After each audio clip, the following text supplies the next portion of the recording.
After a marathon 20-hour session, Mexico's Congress has approved landmark reforms to the country's telecommunication industry.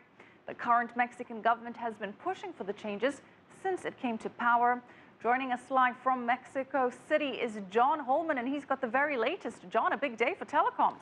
Well, this is really a tale of two companies and a tale really of two monopolies here. And the first of these is América Móvil. This is owned by one of the world's richest men, Carlos Slim, and it takes upwards of 70% of Mexico's telephone industry market. The other company is Televisa, and that company is the biggest Spanish language network in the world, and that takes just under 70% of the country's television market. So between the two of these monopolies, the government is really trying to take away a little bit of their hold on their respective markets, and this reform says that each company can have less than 50% of a market share in their respective industry. So that's really generally the main point of this reform. So I'm going to take you a little bit more into the details of it. For América Móvil, this company that has such a large share of the telephone market, really it's come across that because 20 years ago it bought the network, almost the entire network of Mexico for phone communications of a state-run company. It's had that for the last 20 years. It's been charging other providers to use that network, and of course the other companies that might have been interested are less so after that.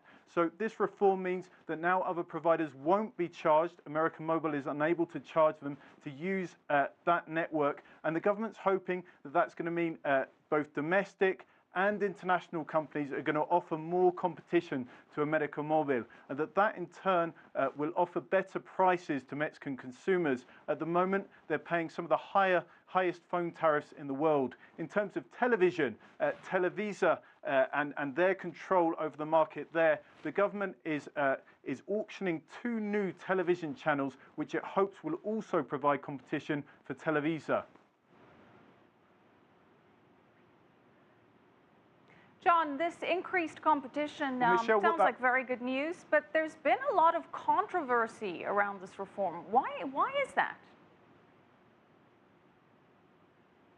Well, there has been a lot of controversy, and one of the reasons for that is that another part of the reform actually gives the government more control over internet and telephone communications in the country.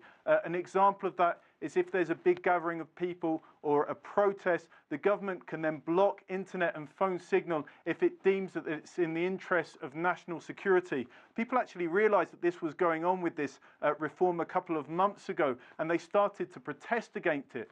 And the government then said that it would withdraw the measures from the reform, but it hasn't actually done that. And what we're seeing so far is that those measures are still intact, and actually the government's added more free speech groups here tell us. So that's just one of the areas that has attracted criticism in this reform. All right, certainly a very impactful reform. Thank you for the update. John Holman live in Mexico City.